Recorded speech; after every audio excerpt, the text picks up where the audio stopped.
Welcome to this latest edition of the Real Deal Podcast on this 3rd of September 2018, Labor Day Eve to you here as I discuss the world of sports and pop culture. As always, you can follow me on Twitter at William Juro or go to my Instagram page at Real Juro Quinn. This podcast, of course, will be uh, shifted to Blog Talk Radio, probably available for my Blog Talk Radio audience in a couple, and probably tomorrow, early tomorrow morning, maybe during the afternoon, more than likely tomorrow morning, and it will be available via YouTube, where we are at right now, streaming YouTube live, anywhere from 20 to 30 minutes after the program has aired. Thanks for joining me on this Labor Day evening. Florida State Virginia Tech coming up in about a half hour or so at Florida State. Willie Taggart making his coaching debut for the Seminoles. You have DeAndre Francois returning back off that ACL tear from last against Alabama last season. So we'll see what he's all about. These are two teams that I don't have championship hopes, but two teams that have New Year's Day hopes, and probably in hopes of trying to challenge. If you're Clemson trying to challenge Florida State, if you're Florida State trying to challenge Clemson for the ACC championship in their respective division, of course, if you're Virginia Tech, you have to be feeling good at what you saw last night, as Miami just got embarrassed by LSU. So Virginia Tech could be in the mix in their respective division. But the bottom line is the ACC begins and ends with Clemson. I mean, Clemson is heads and shoulders above any team in the ACC. So that is Clemson and the rest of the conference, but it should be a competitive conference. Uh, After you get past Clemson, as far as the ACC goes, a lot of people thought Miami was going to be that second team that could possibly challenge Clemson. They did not look the par last night. They were just absolutely embarrassed, 33-17, in a game that really wasn't that close. Um, really wasn't that close. Give LSU all the credit in the world. They really took it to Miami. Miami has some quarterback issues. I wasn't in love with him last year. I'm definitely didn't like what I saw last night in terms of the quarterback play out of Miami. We know their defense is much better than what they showed last night. But offensively, in particular with the quarterback position, they're gonna have could have some major issues if that doesn't get better, if that doesn't improve over the course of the season. Again, in the ACC, you have a lot of speed, a lot of teams that have excellent defensive lines and excellent pass rushers up and down the board. So that again, Miami offensive line, the Miami quarterback situation is not very good right now.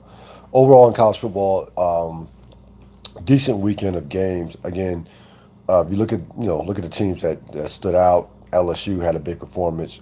You saw Auburn get by Washington, and that was probably the best game of the weekend.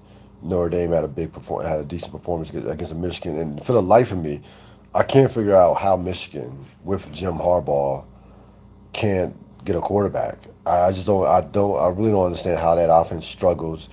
Harbaugh can recruit. Harbaugh can recruit, but then, is a legit top recruiter. We know how great of a coach Harbaugh is as far as developing talent, and schemes and things of that nature. But he cannot find a quarterback if his life depended on it. I don't want to hear from the announcers how good the Michigan quarterback is. They struggle to get first downs through the air. I mean, the Michigan offense is just not very good. Defensively, they're a legit, top defensive team, and their defense was great in that second half against Notre Dame after getting carved up in the first half. But I thought the Michigan defense in the second half played great. But offensively, I don't understand how Michigan cannot develop a quarterback. I don't get it. And you look at what Harbaugh did with Alex Smith and Colin Kaepernick during his time with the 49ers. Again, you figure that he would just fall into one of these five-star blue chip guys, and that guy would be a pretty good player. But he can, as right now, that quarterback is not existent. It's not existent for the most part. I don't even know how good Notre Dame is. I think Notre Dame has some players offensively. I'm not in love with their quarterback either. I think if you make him throw from the pocket, he can struggle. But Notre Dame is going to be favored in the majority of their games over the course of the season. I don't think this is a big time Notre Dame team, and I think Notre Dame is a New Year's Day contender. I don't see Notre Dame as a playoff contender. So that there you go with the college football. The bottom line is it is a two horse race with Alabama and Clemson. Those programs are right now hit clearly the class of college football right now, and frankly, it's not even close. Um, Clemson has reached Alabama's level. They can recruit Alabama. Sweeney, has proven that he can go toe to toe with Nick Saban in these championship games. So Clemson is right there. I mean, one A. And speaking of Alabama, and certainly their score, what they did to Louisville was not a surprise. But I don't understand from an Alabama perspective what is this so-called quarterback controversy. I just don't get it. The Tuga is so much better than Jalen Hurts. It's like if I were Jalen Hurts, I consider it like transferring. Like I mean, be honest with you, because he's not. Tuga is going to get all if he's healthy, he's going to get all the snaps. And he should get all the snaps. And again, I don't understand Nick Saban's. I don't understand the love affair with Jalen Hurts. I don't think Jalen Hurts is very good. I think Jalen Hurts is a nice. I mean, if he's your backup quarterback on a team of that magnitude, he could be a great backup. But as far as being I don't understand why Nick Saban is playing is giving Jalen Hurts reps, in game reps. I mean, it's one thing giving reps in practice, but in game because Alabama's going to destroy some people over the course of the season. There's going to be some time where you just want to get your first string, where you play your second and third string players, and where it might be in the best interest to take Tuga Valuva off the field because if you're beating somebody 60-0. But other than that, Jalen Hurts should not see the field. I mean, the court, you know, Tuga could be a Heisman candidate. I mean, he's that good. And again, he's that good of a player. I don't think he's a pro necessarily. I haven't seen that much ability to say he can play at the next level and be a starting NFL quarterback. But he will be amongst the contenders to win a Heisman Trophy, and he, without question, should be the starting quarterback of Alabama. So, I don't quite understand why there's even a remote quarterback controversy at Alabama.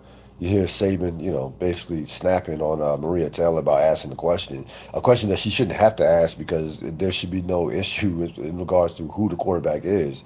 But Saban, of course, apologized a day later, a couple of days later, because I mean, listen, if you're gonna put it out there as far as well, we're going to go with two quarterbacks and we're going to give Jalen some reps. Then people are going to continue to ask questions about who is Alabama's starting quarterback, or who is your guy. Can you pick it? What's going to separate these two? So the best thing for Saban would just be, Tua is our guy, and that's it. If he gets hurt, then Jalen would be our guy. I mean, to me, it's just that simple as far as the difference in talent, the difference in how the team operates, the difference in you saw in that national championship game what the offense looked like under Jalen Hurts versus Tua. It was like night and day. They would not have won that game if Jalen Hurts wouldn't have got pulled in the first after at halftime. I mean, Nick Saban knew that he couldn't win the game with Jalen Hurts starting at quarterback against Georgia, and he pulled the trigger, and it paid off in a major way. And the guy wins the MVP of the game, and Alabama wins another national championship. So that is probably the biggest issue that Alabama will have this season before the Auburn game is possibly Nick Saban getting in the way of that team winning and dominating if he keeps messing around and with this fake quarterback, so-called quasi quarterback controversy, which there shouldn't be at all. I mean, there shouldn't be any legitimate quarterback controversy at Alabama. So the college football season is off and going, is off and running. Um, You'll have Auburn and LSU in a couple of weeks. You have, of course, Florida State, Virginia Tech is about kicking off about 20 minutes about 20 minutes or so, or about 10 minutes or so, I should say. But again, it is a two-horse race as far as I'm concerned with in terms of Alabama, Clemson. Those two are on another collision course. Will be on another collision course to meet in a national championship game. They are so by far the two best teams in college football. It's not even funny. Even I wasn't even impressed with Ohio State giving up 31 points. No, they scored 77, but giving up 31 points. Um, didn't forget about Oklahoma and some of these other teams that didn't play anybody. Again, Georgia will be good. Georgia will be very good, and Georgia should have a lot of confidence coming off a championship game where they easily could have won against Alabama. So they'll be right there, and you would expect there to be Alabama, um, a Georgia Alabama SEC championship matchup. I would expect to see that. Those are the two class teams of that conference, along with Auburn. So you can pretty much SEC is going to pretty much come down to Alabama, Auburn, and Georgia. Those are the three teams that will dictate the SEC play. Penn State again, almost Penn State, Appalachian State almost pulls another shocker. You remember back in '07 they took out Michigan in Ann Arbor, and they almost do the same thing at Penn State. So Penn State survives a scare against Appalachian State, and it had to go all the way to had to basically took Appalachian State to Penn State to overtime. So they survived a scare opening weekend, and again, college football season off and running. In a couple of days, of course, we are 3 days away from the NFL season kicking off, and even before the season starts, you have a bunch of fireworks with a trade and a signing.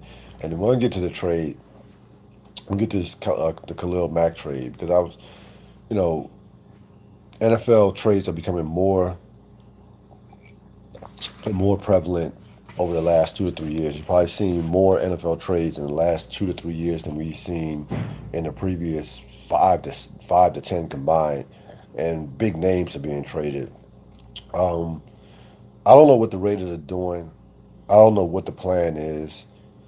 Uh, it's clear that John Gruden has the keys to the kingdom. So it's like he is clearly running the show. I don't even know what the point of Reggie McKenzie's job is. I don't know what the point of even having him around.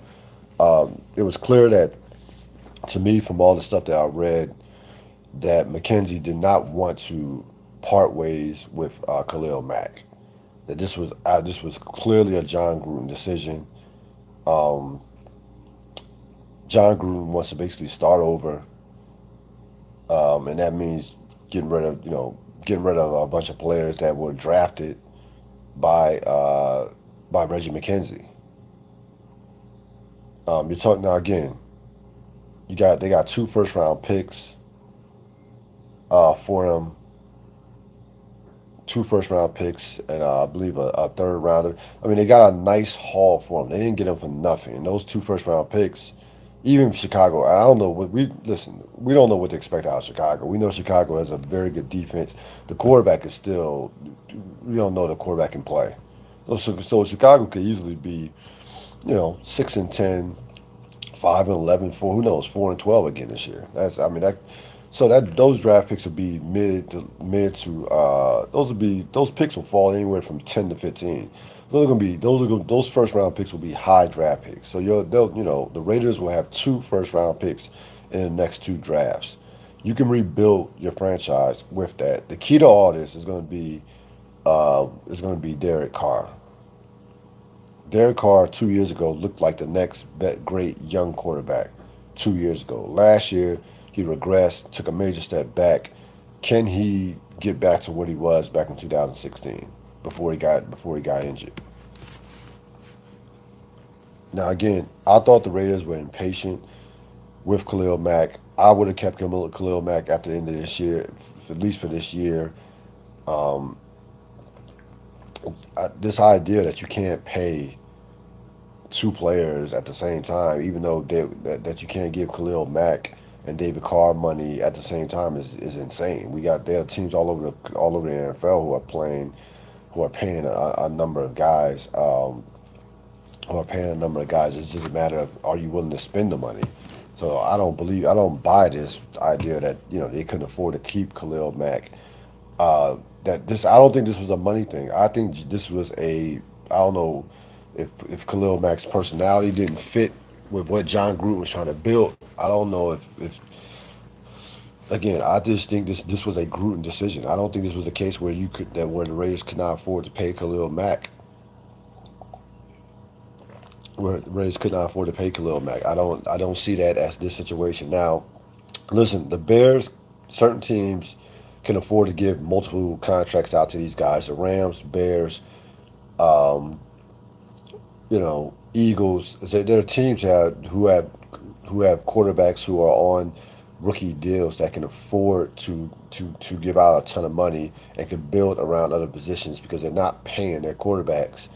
They're not paying their quarterback any money. You saw that with Seattle when they built up their team, the Legion of Boom and Marshawn Lynch and all those great defensive players they had, because Russell Wilson wasn't making any money, and it took them to a couple Super Bowls, and should take them to two straight Super Bowls, but they were able to build their team around that great defense and pay all those defensive players because of Russell Wilson wasn't making any money off his rookie deal. So the Bears are in a position where they're able to do that right now.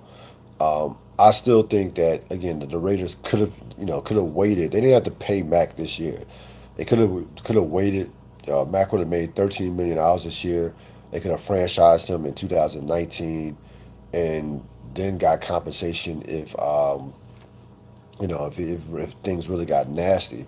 So this wasn't a case of they had to make a move right now. This was a case of John Gruden did not want Khalil Mack, and again, if you're the Chicago Bears, you landed one of the top defensive players in the league. I the whole this idea that Khalil Mack shouldn't be the highest paid defensive player in the league. You could split, you can. I mean, pound for pound, Aaron Donald probably is the best defensive player in the league, but Khalil Mack, his resume doesn't have to take a back seat to any player, any defensive player in the league over the last 3 or 4 years. I mean, the guy won Defensive Player of the Year a couple of years ago. He's been All Pro a couple of times. This guy is a big time player, and it goes without saying. So it's not like, and he's 27 years old. So you're getting him in the prime peak in his prime of his career. You're paying this guy in the prime of his career. So to me, if you're the Bears, you got and again all these trades. And I'll go even with the NBA. I'll always look at who got the best player. You didn't give up.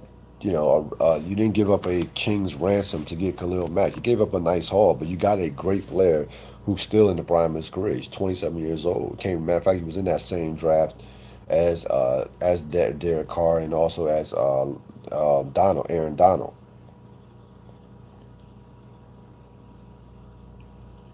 But to me, the overall story to this is the power that John Gruden has over that franchise right now. That's the overriding theme of this trade, not the fact that Mack was traded. It is John Gruden's stranglehold over the Raider franchise.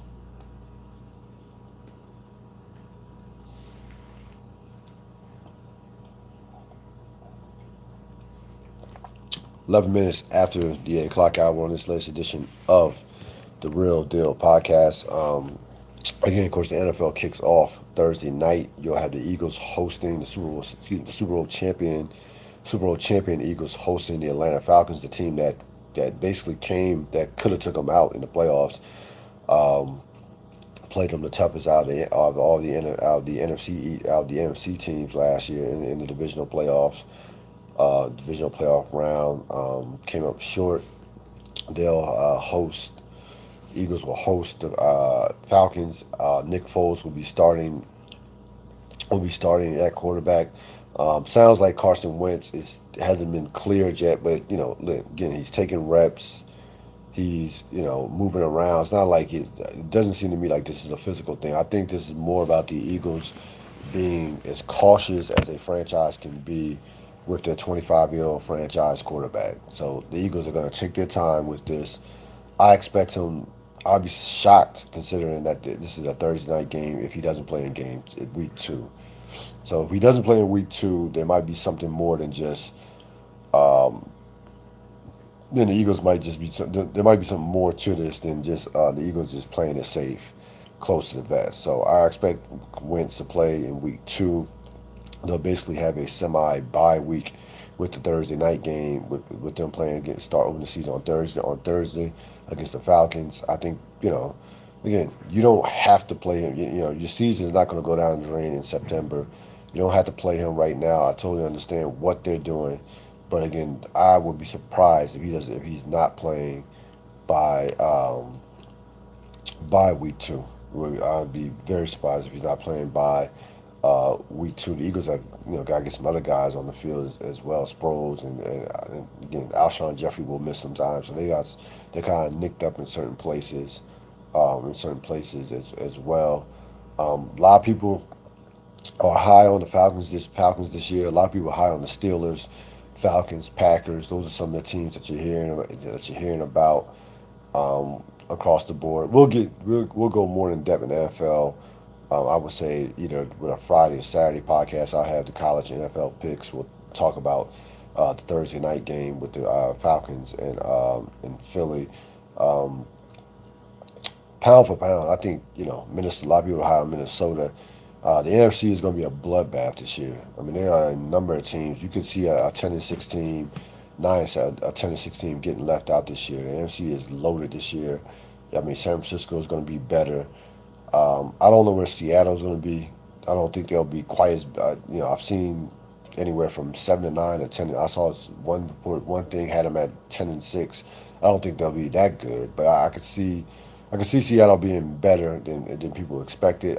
They still have Russell Wilson. They still have some good players. Still have some pretty good players on defense. But again, I expect San Francisco to take a step up. The Rams, who knows what the Rams will do? What the Rams will do this year? The Rams could be. I could see them being 9-7. I could see them being 13-3 and going to the Super Bowl. Like the Rams are going to be that team. They have all the talent. That's a lot of personalities in the locker room to deal with. We'll see if Golf can continue to progress and become a Pro Bowl caliber quarterback. So the Rams are that team that can go either direction. I mean, they can be again a 9-7 team, or they can be a 13 and they could be a 13-3 team, 13-3 team. So again, I think the NFC is going to be far more intriguing than the AFC. The AFC still comes down to basically two. No, I mean the AFC. Listen, at some point, New England's going to come back to the pack. So you still have New England, you still have Pittsburgh. I would want to keep my eye on San Diego and Houston.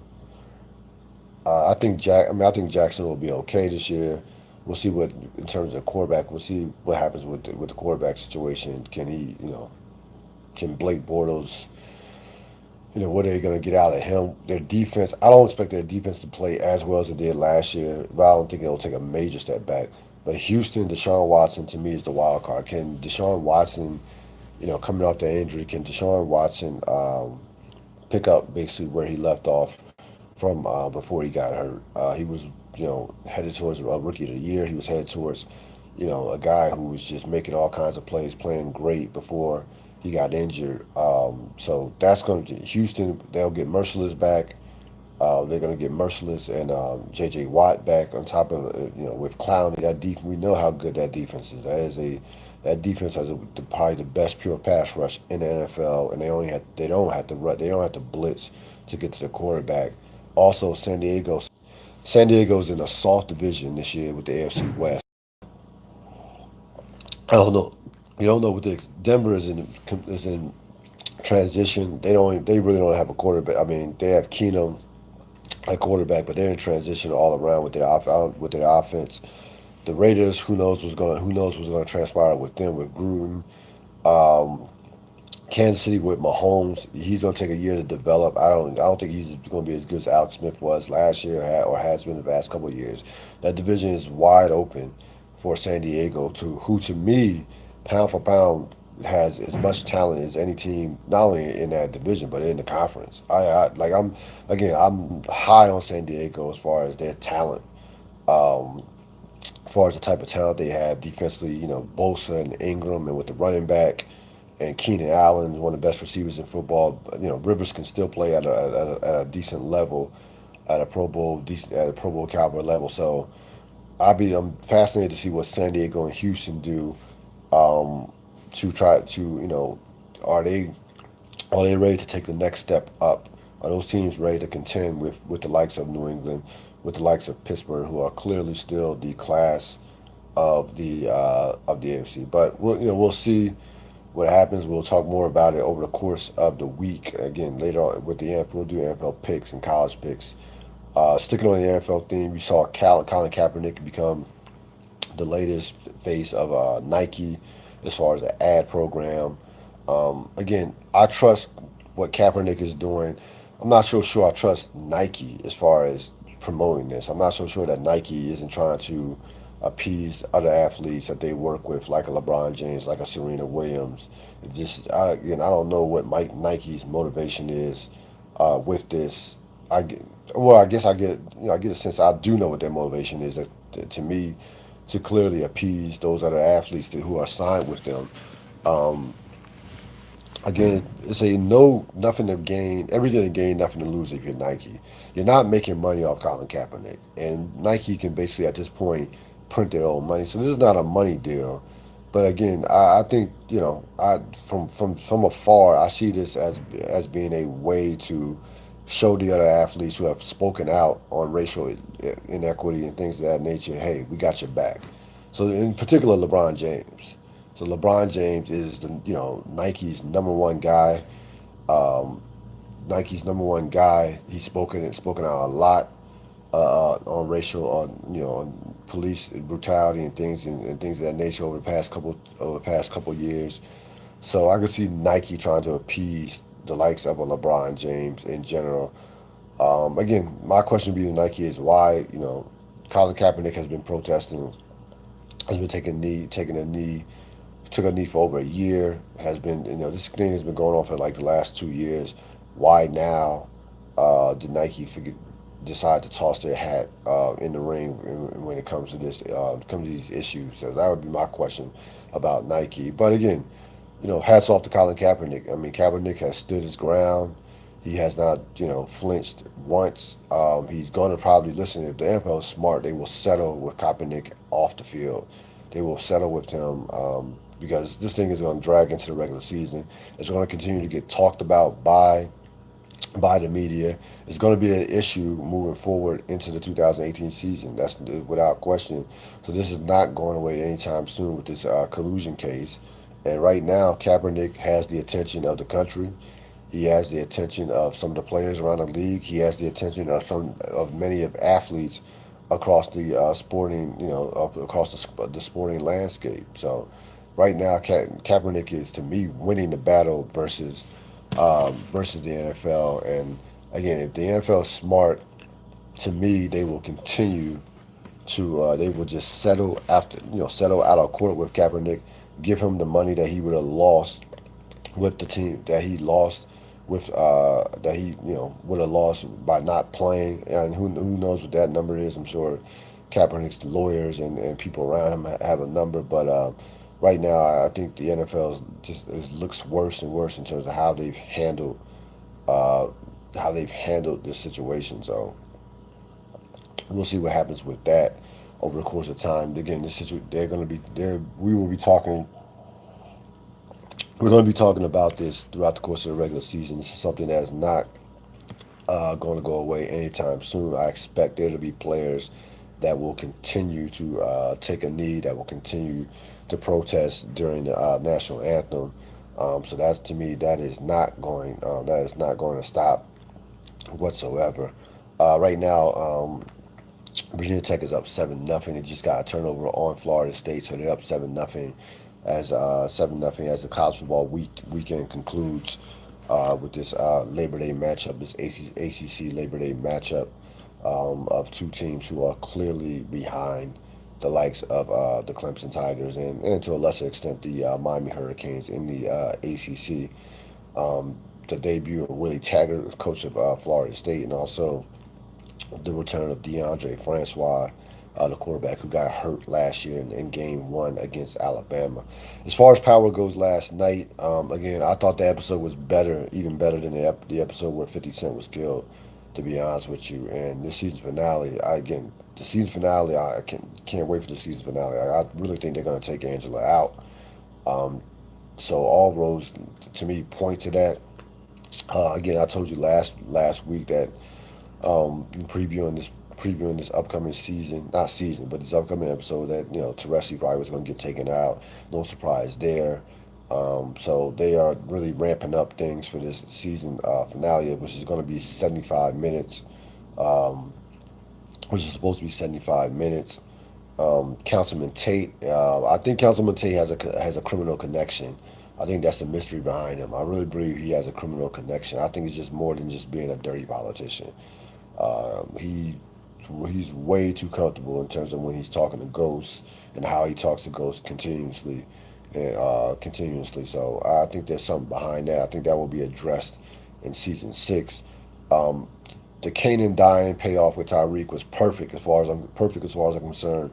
If you're gonna kill Kanan, Tyreek has to become a full pledged gangster. And that's what Tyreek basically told Ghost, look, I have no use for you if you're not going to help me, teach me the game, teach me this life. I'm a criminal. You're a criminal. So that's what it is. And to me, that was the direction and the narrative that the Tyreek character had to go into for it to be realistic in terms of all the time he spent with Kanan and all talking back to his parents and not not following his parents and really he sees himself as a part of the criminal enterprise, the criminal family in regards to Ghost, Tommy, Tasha. So I like the direction that they have Tyreek's character going into. That will be something that they're gonna put aside for season six. So you'll see Ghost, Tyreek season six, Councilman Tate a season six storyline. I don't think. I thought Tommy might be on the chopping block. I think Tommy's just gonna be a torture soul. Like I think Tommy, I actually think Tommy's gonna kill Angela. That's my opinion. That's my personal opinion. I actually think Tommy will take out Angela in the season finale. But we'll see what happens with that. As the season finale will wrap up next Sunday night. That's gonna wrap it up for this latest edition of the Real Deal Podcast, where telling it like it is with no apologies. Thanks for listening. I'll see you next time.